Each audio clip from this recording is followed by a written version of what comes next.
Aquí estamos en el monte, aquí estamos, ya encontré el lugar para poder, ¿verdad? Traer este estudio. Este estudio habla acerca de la promesa del Mesías venidero, y esto es en Isaías capítulo 9, y la palabra se lee como está escrita en el nombre del Padre, Hijo y Espíritu Santo. Amén.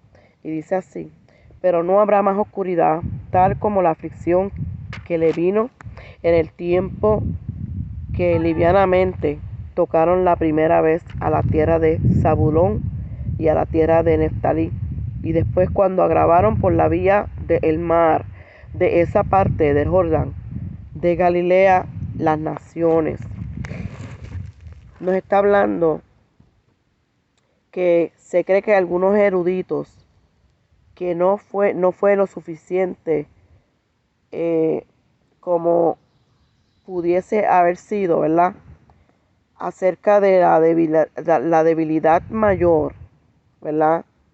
En este versículo nos habla y nos dice: y después cuando agravaron, entonces en el tiempo posterior, él trajo honra por la vía del mar. En realidad esto no está hablando acerca de la vía del mar, la cual tiene referencia al mar de Galilea. Nos está hablando acerca del mar de Galilea, donde Jesucristo llevó a cabo la mayoría de su ministerio. Galilea de las naciones habla acerca del mayor número de los milagros donde Jesús llevó, ¿verdad?, a cabo todos sus hechos, los milagros, los prodigios, todo, ¿verdad?, incluyendo su ministerio, el cual fue la mayor parte del tiempo que él hizo en Galilea. Versículo número 2. El pueblo que andaba en tiniebla vio la gran luz. Los que moraban en la tierra de sombra de muerte, luz resplandeció sobre ellos. Nos habla de que la profecía se convierte en el gran avivamiento, ¿verdad? Y estos fueron citados por Mateo con relación a Jesucristo. Y esto, si nos vamos al libro de Mateo capítulo 15 y 16,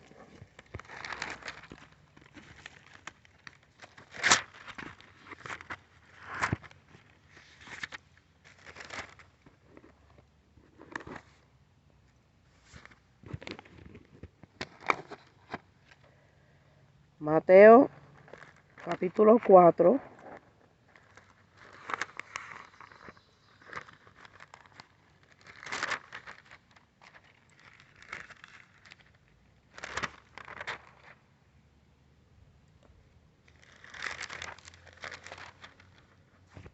Mateo capítulo 4, 15 y 16. La tierra de Zabulón y la tierra de Neftalí, camino del mar. Está hablando acerca del mar de Galilea. Por el otro lado del Jordán, Galilea de los gentiles. Es acerca del gran camino romano que se trazó cerca del mar de Galilea, de Dámaso, donde casi todos los gentiles que viajaban en la dirección lo hicieron en este camino, y la sede de Cristo estuvo dentro de los límites de la tribu de Neftalí. Amén. El pueblo asentado en tinieblas, en el versículo número 16, vio la gran luz, y a los sentados en región de sombra de muerte. Wow. Luz resplandeció. Está hablando de que fue una aceptación como algo normal de esa oscuridad. La oscuridad moral era aún mayor que la miseria nacional. Y Cristo es la luz del mundo. la única luz verdadera. La muerte espiritual es el resultado de esa oscuridad espiritual. La iluminación espiritual es en Cristo Jesús. Amén. Y volvemos hacia atrás.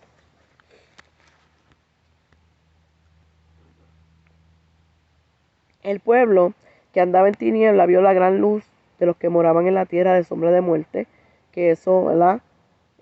Resplandeció su luz sobre ellos. Habla del avivamiento, habla de la oscuridad, acerca, ¿verdad?, de la sombra de muerte. La luz que resplandeció sobre ellos es la luz de Cristo. Entonces, la pregunta es, ¿cuántos hay en este mundo que no entran en esa categoría? En la categoría de la luz, ¿verdad?, la luz de Cristo. ¿Cuántos entran en la categoría de que Cristo no ha llegado todavía a su vida, por ende ellos permanecen en la oscuridad? En la oscuridad es que están muertos espiritualmente, porque no ha llegado todavía la luz del Señor Jesucristo a sus vidas, y por eso tienen muerte espiritual. Número 3. Aumentando la gente. No aumentaste a la alegría. Se alegrarán delante de ti como se alegran en la siega, como se gozan cuando reparten su botín, ¿verdad? Habla del rechazo próximo de Israel al Señor Jesucristo. Ellos vieron la gran luz, pero no aceptaron la gran luz que era Jesucristo. Y de hecho, ellos crucificaron al Señor. En la venida de Cristo, la nación verdaderamente fue multiplicada, pero sin embargo, el gozo no fue aumentado porque el liderazgo religioso de Israel rechazó a Cristo. Ellos pudieron haber tenido un gozo grande, en gran manera, pero ellos rechazaron al dador del gozo, que es Jesucristo, y perdieron el camino. Amén. Versículo número 4. Porque tú quebraste su pasado, yugo y la vara de su hombro, y el cetro de su exactor, como en el día de Medián. Cuando Cristo vino, Él quebró el yugo de Satanás y de sus hombres. Dice que por lo menos para aquellos que creyeron en Él, el yugo tratado aquí habla acerca del pecado. Cristo quebró, rompió, quitó ese yugo, quebrantó el pecado, quitó el pecado de aquellas personas que creían en Él. Amén. El exaltor es el príncipe de las tinieblas, es Satanás, quien así trajo toda la humanidad bajo su dominio, ¿verdad? Cuando Cristo vino.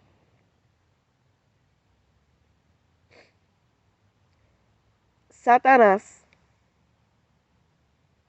se apoderó de muchas almas, tenía un dominio, ¿verdad? Él arrebataba las almas, aún en la actualidad todavía, Él arrebata las almas. Por eso es que hay mucha muerte espiritual, por eso es que hay mucha gente que no cree, ¿verdad?, en la luz que es Cristo. Y por eso es que tenemos que llevar la palabra a diferentes partes del mundo para que las personas caminen en pos del Señor, para que las personas vuelvan a creer y puedan tener luz en medio de la tormenta. Amén. Porque, versículo 5, porque toda batalla de quien pelea es como estruendo y con revocamiento de vestidura en sangre. Por eso será para quemar como combustible para el fuego. El Espíritu Santo está diciéndole a Judas, aquí quiten sus ojos del poder militar y miren al Señor. Esa es solamente la respuesta que cada uno de nosotros debemos de seguir. O sea, tenemos que quitar la mirada de lo que nos oprime, de lo que nos aguanta, de lo que nos causa muerte espiritual. ¿Cómo podemos hacer eso?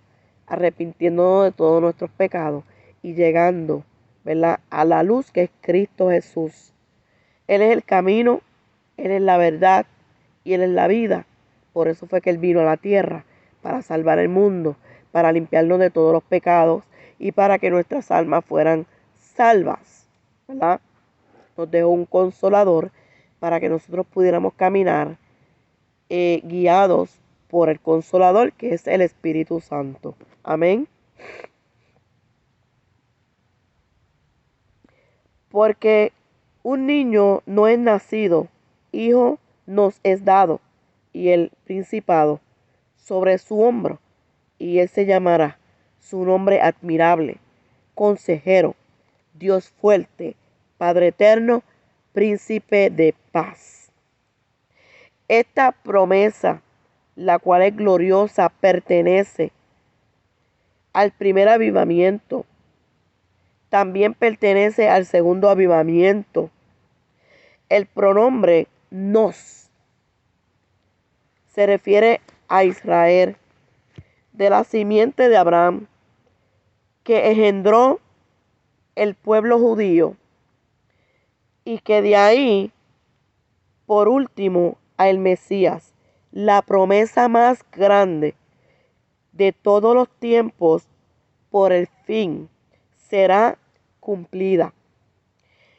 El principado sobre su hombro está hablando de la edad del reino venidero, cuando Cristo regirá y reinará sobre la totalidad de la tierra. Amén. Versículo número 7. Lo dilatado de su imperio y la paz no tendrán término sobre el trono de David y sobre su reino, disponiéndolo y confirmándolo en su juicio y en su justicia. Y ahora, desde ahora y para siempre, el celo del Señor de los ejércitos hará esto.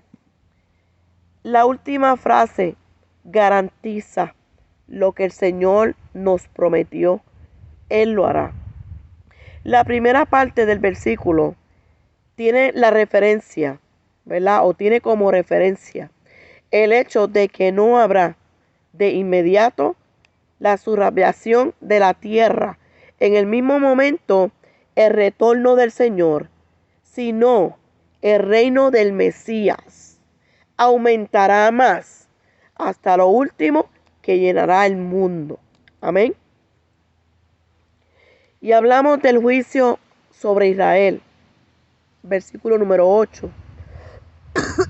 Perdón. El Señor envió palabra a Jacob y cayó en Israel. Está hablando del Espíritu Santo, el cual se resume en la nación, ¿verdad?, de la historia. Y eso está en el capítulo número 5. Al cierre del capítulo número 5, la historia nacional es interrumpida para presentar al Mesías. ¿Por qué?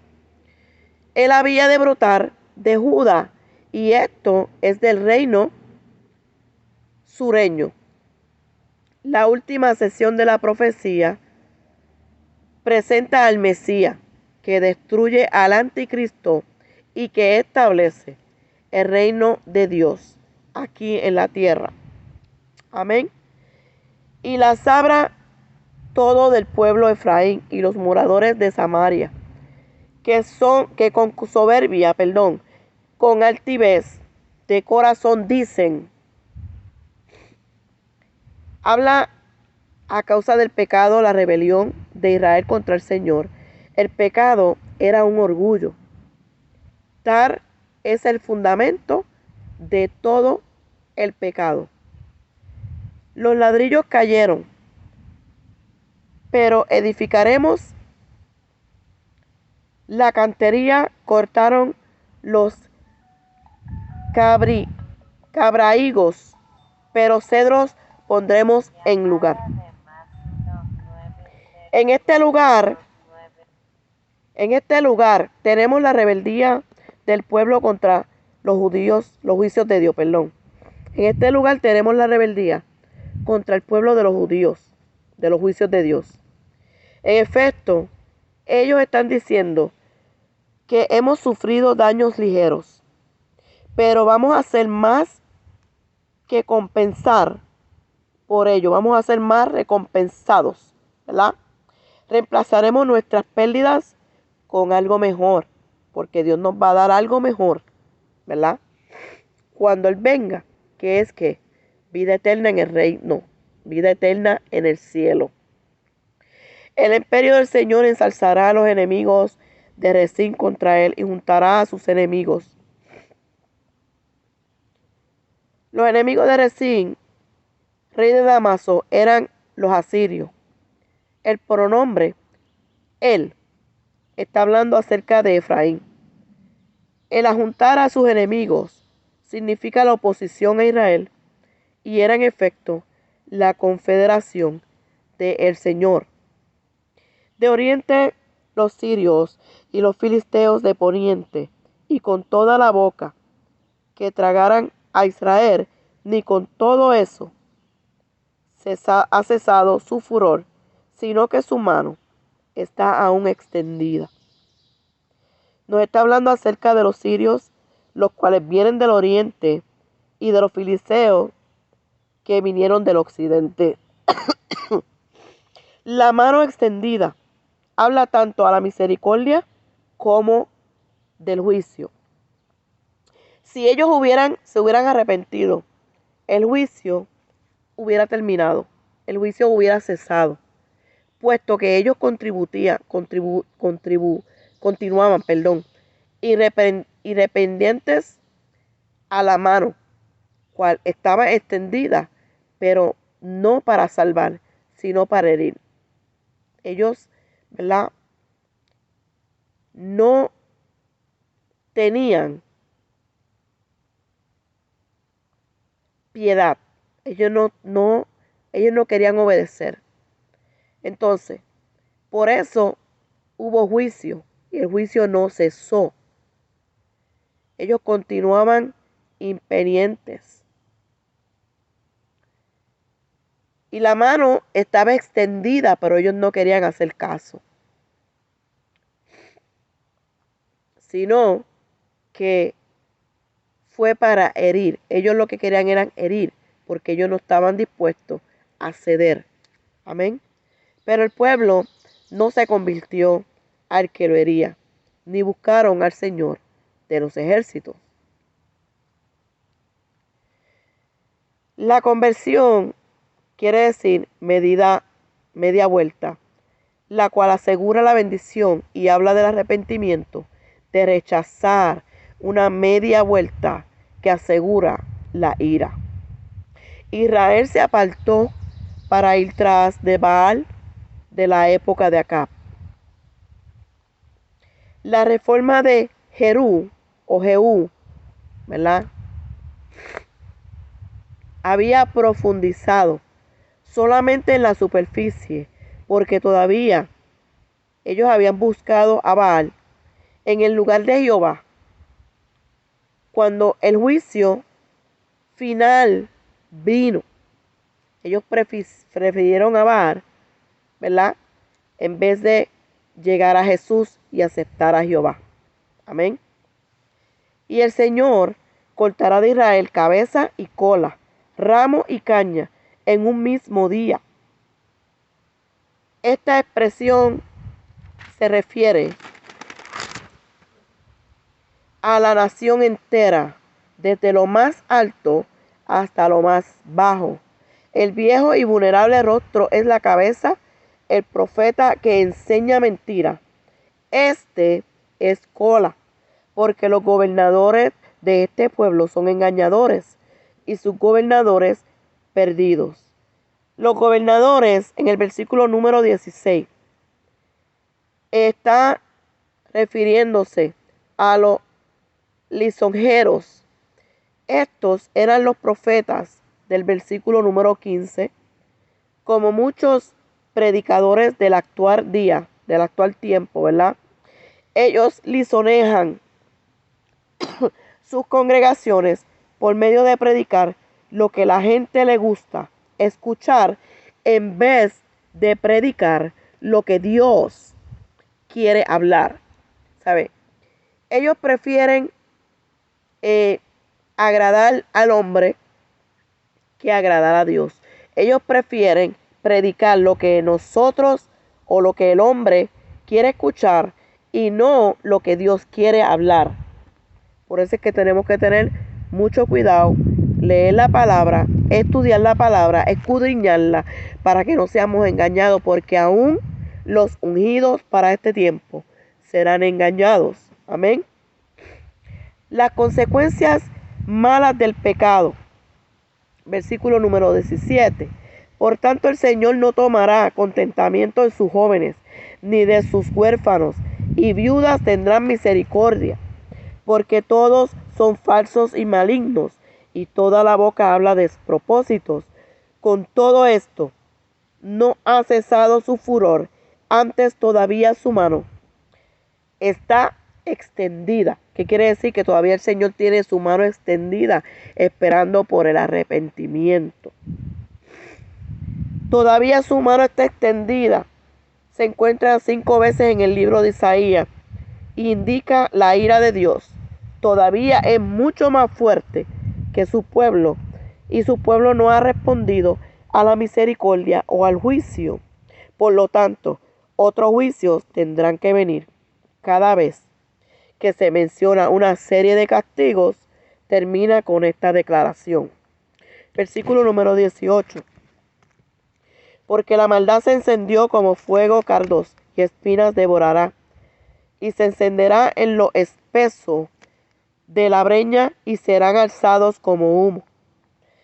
Esto se refiere a toda la maldad, y del mismo modo, el juicio será total, será inevitable. Por la ira del Señor de los ejércitos, se oscureció la tierra, y será el pueblo como combustible para el fuego. El hombre no tendrá piedad de su hermano. Cuando habla que se oscureció la tierra, no se usa en ninguna otra forma, ¿verdad? Parte de la escritura. Habla de la luz que ellos rechazaron y que ahora será, ¿verdad? Tiniebla. Se volverán tinieblas. Amén. Versículo número 20.